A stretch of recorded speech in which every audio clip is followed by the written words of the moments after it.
Miraculous Intercessions of Hieromonk Seraphim of Platina.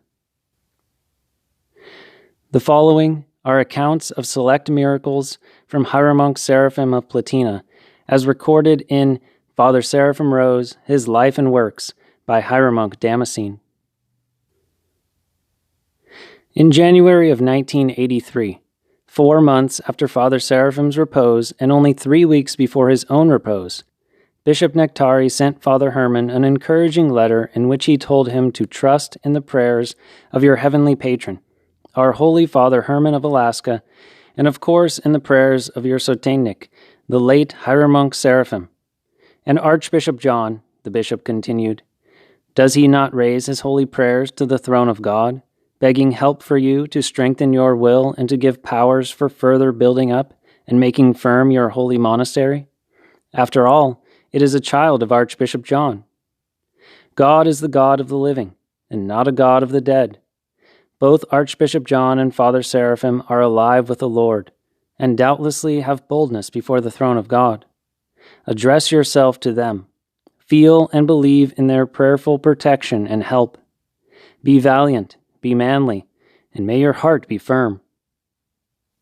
In the years following Father Seraphim's repose, the St. Herman Brotherhood received many confirmations that Father Seraphim had indeed become, together with St. Herman and St. John Maximovich, a heavenly intercessor. Thus, just as the Brotherhood had once begun to compile a record book of the intercessions of its founding hierarch, St. John, so now it began to compile such a book about its founding member, Father Seraphim. Here we present, in chronological order, a sampling of the accounts from this record book of Father Seraphim's intercessions. Note: what follows are a few accounts of what is contained in the book. In late September 1982, just weeks after Father Seraphim's repose, Father Alexei Young's Matushka, Susan, was diagnosed with melanoma. The insidious cancer had already metastasized, leaving Matushka Susan, according to the doctors, a 20% chance of living another 5 years.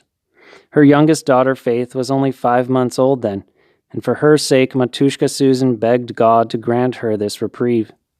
Meanwhile, every night Father Alexei anointed the spot on her neck, from which the primary tumor had been removed, with oil from a lamp over Father Seraphim's grave.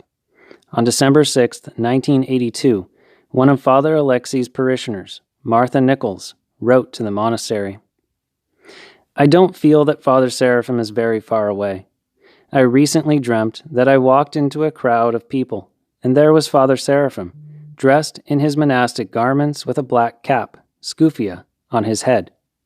He blessed me and said, Peace be with you. And I said, And with thy spirit, like in the liturgy. He turned to a woman and put his forehead on her neck and shoulder. When he raised his head, blood was streaming on the woman's neck and shoulder, but there was no blood on Father Seraphim. Father Deacon Lawrence Williams, vested in white and gold, went over and with a communion cloth, wiped the blood off very calmly. I remember thinking, it is really the blood of Christ. Then Father Seraphim walked away with his arms around someone, as if to console that person. I didn't recognize who it was. When I woke up, I realized that the woman in the dream looked, from the back, just like Matushka Susan. Some time after this dream occurred, Matushka Susan went to the doctor for medical tests. All the tests showed that the cancer had disappeared. Her neck was perfectly healthy.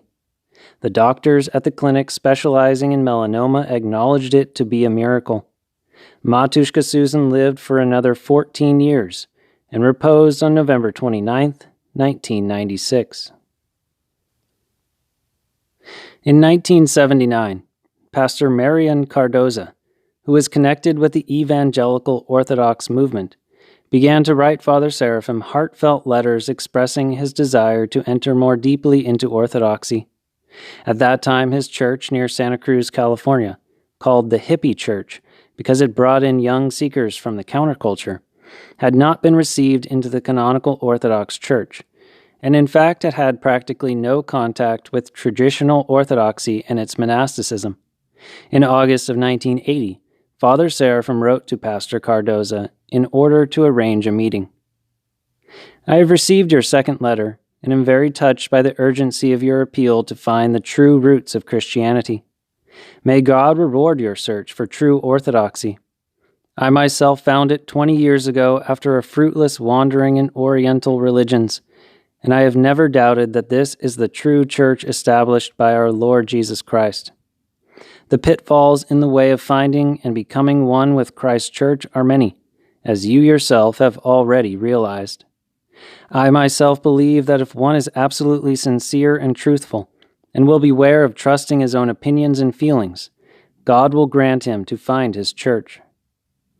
I will be in Santa Cruz over the Labor Day weekend to give a talk at a Russian-language religious conference there, and I would be very happy to meet with you then, and with members of your community if you wish. We are sending you separately a few more Orthodox publications. Please pray to God that he might make our meeting fruitful.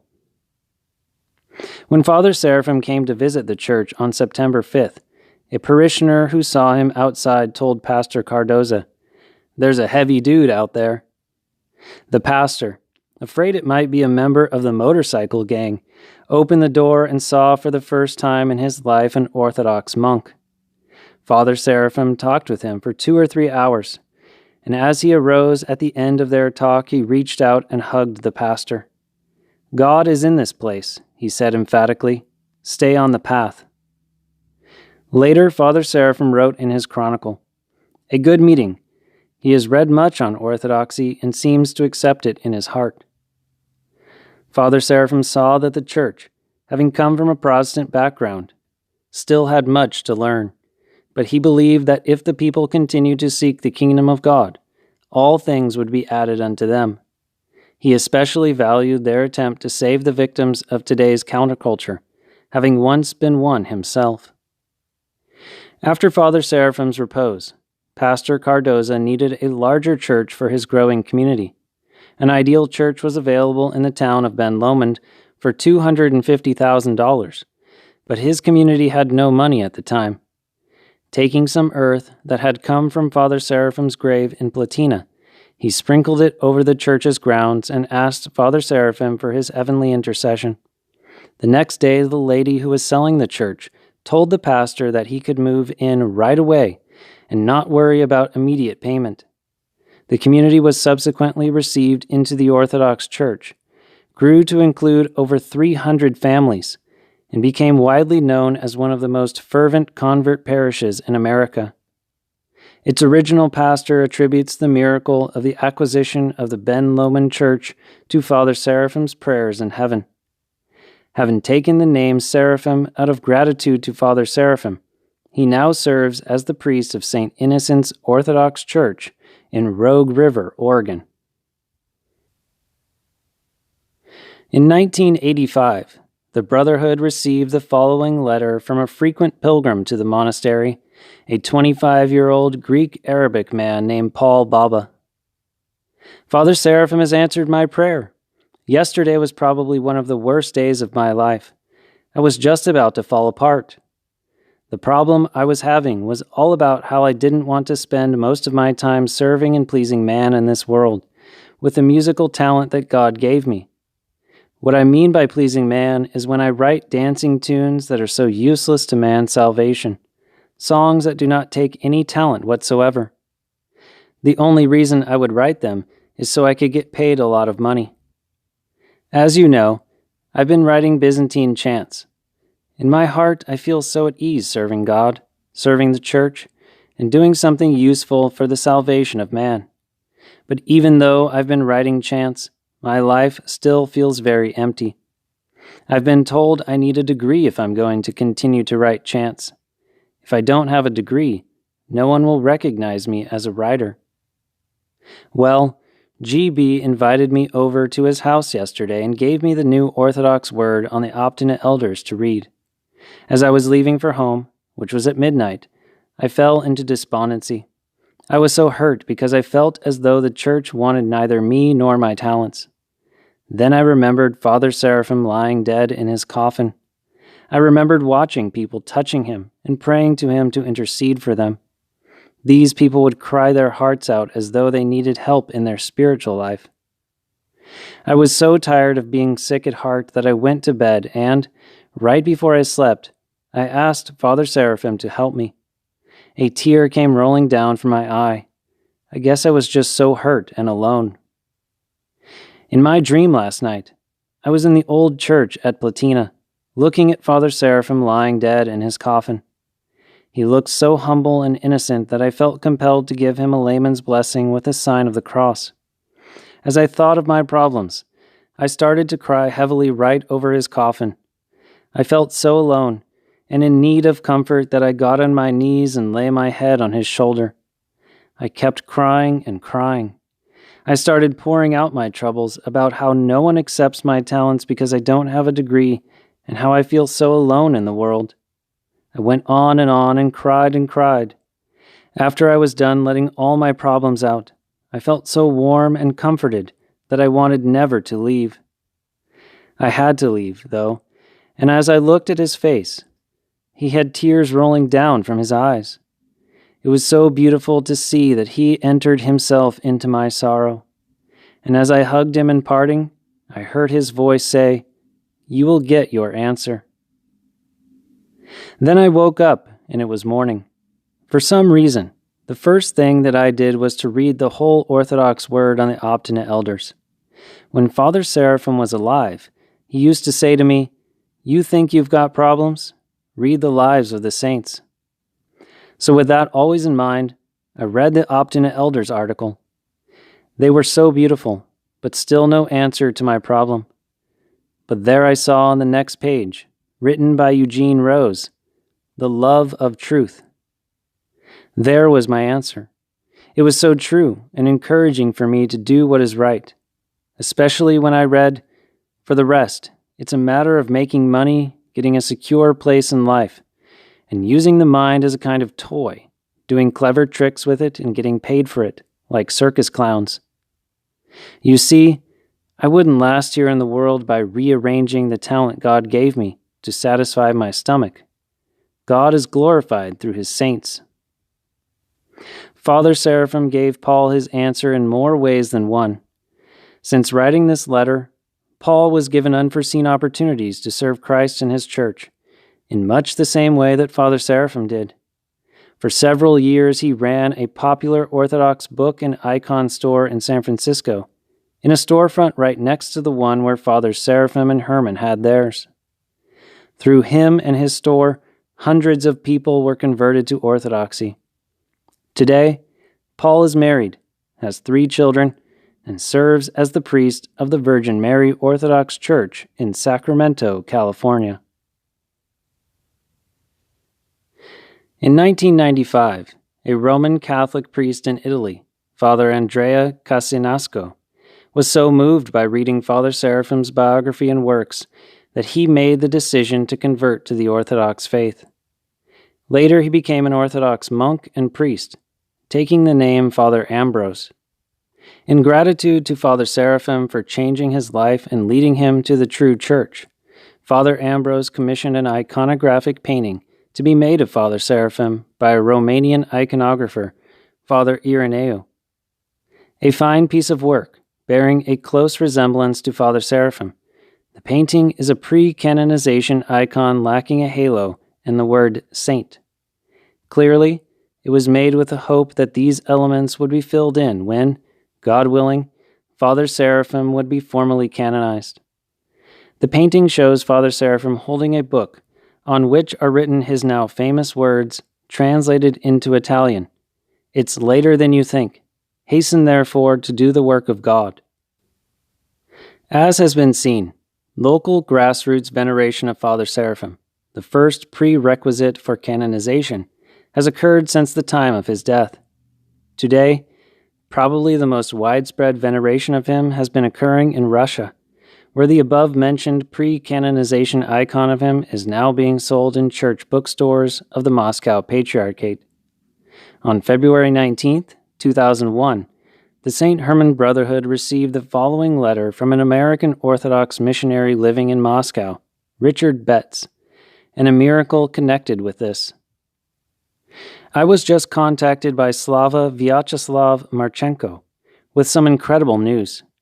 As you might remember, he and Dima, Dmitry Rodionov, and I had visited a professor in Moscow, at whose home drops of myrrh began appearing on a large copy of the Italian-made Father Seraphim icon. At the same time, we left another copy of the icon there, and myrrh started appearing on it too. The professor gave that one to Slava, who now has it in his home. Here is what Slava just wrote. I have had the icon in my home for the past 3 days. It is in a frame, but without any glass over it. When I first received the icon, there were 2 drops of myrrh on Father Seraphim's face. But today, there are over 50 drops of myrrh. The largest drops are approximately 2 centimeters in diameter. The others are smaller. Incredible. The number increases, and even without glass they remain and do not dry out. On September 4th, 2004, the following letter was sent to the St. Herman Monastery by Celia Yetzin, an American Orthodox convert who had been introduced to Orthodoxy through her husband David, also a convert. This letter is to testify to a miraculous healing that I received while visiting the St. Herman of Alaska Monastery in July 2004. During the summer of 1996, when I was just 24 years old, I suffered a cumulative trauma back injury from sports, from which I never fully recovered.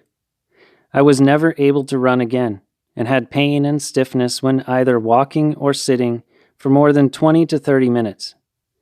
Later that year, X-rays confirmed some mild degenerative changes that were beginning to occur in my lower spine, despite how young I was. My father has degenerative disc disease, DDD, of the lower spine. After many years without relief from my pain, DDD was my presumed fate as well, although at such an early stage there was no real way to confirm a diagnosis.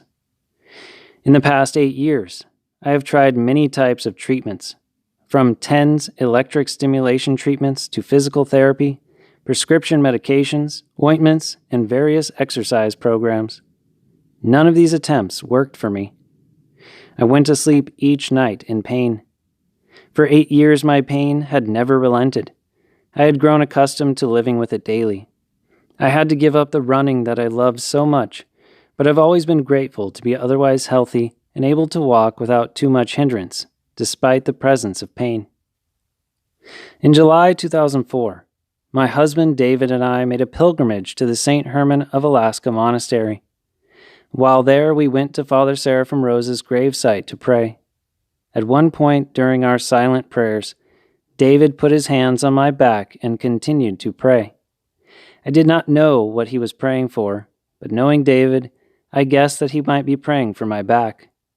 I have always been embarrassed at how much I allowed back pain to interfere in David's and my life, and had always hoped that I would be better at daily tasks without him knowing that I was in pain. Upon thinking that David might be praying for relief of my pain, I said a very small prayer. Father Seraphim, I know my husband loves me very much to pray for my relief, but truly, I do not deserve to have such a lofty request answered. I'm far, far too selfish. David later told me, what I asked Father Seraphim for was his intercessions, not necessarily for a total cure, but that you might have at least a reduction of your chronic pain so that you could better manage daily life. The next morning, July 21st, as we were preparing to leave the monastery, I noticed that I had an unusually easy time carrying my bag uphill from the guest house. In the days that followed, I began to notice that I was consistently waking up each morning with no trace of pain, and that pain would not develop during the day, no matter how strenuous the day's tasks were. Since becoming Orthodox, I had never consistently been able to do a full bow, Matanya, without bending my knees and bracing my back by pushing my hand against my leg. A few days after we left the monastery, while saying our morning prayers, when going to do a series of Matanyas, I touched the ground with my knees straight with complete ease and no pain for the first time. In shock at realizing what I had just done, I immediately looked at my husband with complete surprise. David was overjoyed. We knew then that David's prayers had indeed been answered. We sang prayers of thanksgiving to Father Seraphim for his intercessions, and sang an akathist of thanksgiving to God. One day, a couple of weeks later, in response to the joy I was beginning to feel at this new life, I decided to go running, as I had so loved to do before I was hurt. I walked 3 miles and sprinted for half a mile. I felt no pain and awoke the next day with no pain. I haven't experienced such freedom of movement in so many years. Even as I write this, I am still with no pain. I ran a mile a few days ago. In the 6 weeks since I left the monastery, I have been pain-free, except for only a brief moment of a consequence of carrying a nearly 30-pound backpack of groceries for a mile. But as David reminded me, he didn't ask for a total cure, only that I would receive relief so that I could live normal daily life without hindrance. And that is exactly what I have received. Glory to God for all things, and endless thanks to Blessed Father Seraphim for his miraculous intercessions. On September 13th, 2006, Athanasius, Arum, Cone, having been received into the Orthodox Church just 3 months previously, sent the following account to the St. Herman Monastery. In 2003, I lived in Kodiak, Alaska, with my wife and 2-year-old daughter. I was then very involved in a Protestant church, having spent time studying for the ministry as a youth pastor and pastoral intern. I worked with the Alaskan natives in the villages, where everyone is Orthodox, but as a Protestant, I thought Orthodoxy was a broken and irrelevant religion in love with the past. During the summer of 2003, I was the director of the Spirit Camp for the Kodiak Area Native Association, CANA. Spirit Camp was a camp for Native youth, which surrounded them with a wholesome environment and which brought 3 generations of natives together to teach and learn. It was a very popular and successful program. The camp took place near Pestrakoff Beach on Spruce Island. During the camp session, we took one day to walk over to Monk's Lagoon, where St. Herman of Alaska had lived. On that day, we had a boat from Kodiak come and bring visitors, including my wife and daughter. My wife had grown up in Kodiak, but had never been to Monk's Lagoon before. At Monk's Lagoon, my wife, my daughter, and I were walking up the path from the graveyard to see the church, where all of a sudden we smelled a very beautiful fragrance. It smelled like roses or incense, but not exactly like either one. My wife said, "I smell incense burning. I thought the monks lived on the other side of the island." I told her, "They do. No one is here." We realized that something extraordinary was occurring. The smell would come and go in its intensity. After a couple of minutes, about 50 people came walking up the path from the camp. As they walked by, one of the native elders asked us what was going on, and we told him and those around him. They could not smell anything, nor could anyone else who walked up the path. A little while later, as we were walking around, a native lady, Judy Simeonoff from Akiok, asked my daughter if she would like to taste the water from St. Herman's Spring. Of course, my daughter went running off to taste the water. I had had no intention of drinking the water, since the thought that water could have special powers was too much for my Protestant mind. But since my daughter was doing it, I did it also. My wife drank the water as well. At the time, she had a very bad headache, and she said that when she drank the water, she felt something in her head just pop, and her headache immediately went away. After all this happened on Spruce Island, I did not know what to do with it. My wife and I both interpreted things in the only way we knew, which was as Protestants. At the time, we felt that it was the Holy Spirit, and that St. Herman had been a man of prayer. Nothing about our experience made us consider becoming Orthodox. It was easy to rationalize away. Shortly after our encounter on Spruce Island, however, I had a dream. In the dream, I was being prayed for by several people from St. Innocent's Academy. This is an Orthodox school in Kodiak, and I had met some people from there prior to the dream. As the people from the Academy prayed for me, I started to weep very deeply, with lots of tears for a long time. When I went to grab something to wipe my tears away, there was a shelf with some folded fabric on it. I grabbed a piece of this fabric, and it looked to me at the time like a Hebrew prayer shawl. As I used it, I realized it belonged to someone who had prayed a lot and was deeply spiritual. Then this priest appeared to me. He was dressed in black, he had a long matted beard, and his face was glowing very much. I somehow felt that the cloth I had just used to wipe my tears belonged to him. He told me his name was Seraphim Rose. He then told me many things about my life.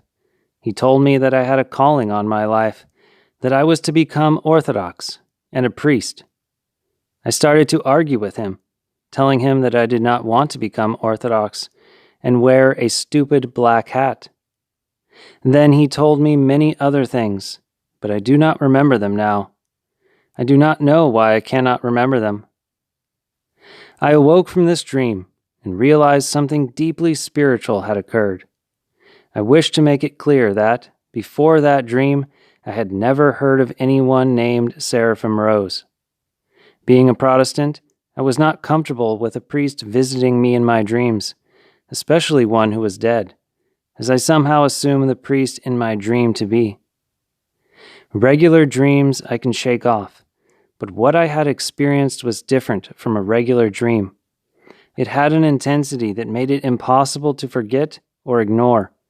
It kept coming back to me. The day after I had the dream, I went to find an Orthodox priest. I knew Father Paisius, the dean of St. Innocent's Academy, so I went to talk with him. I sat down in his office and told him I might be going crazy. I asked him if he had ever heard of a priest named Seraphim Rose.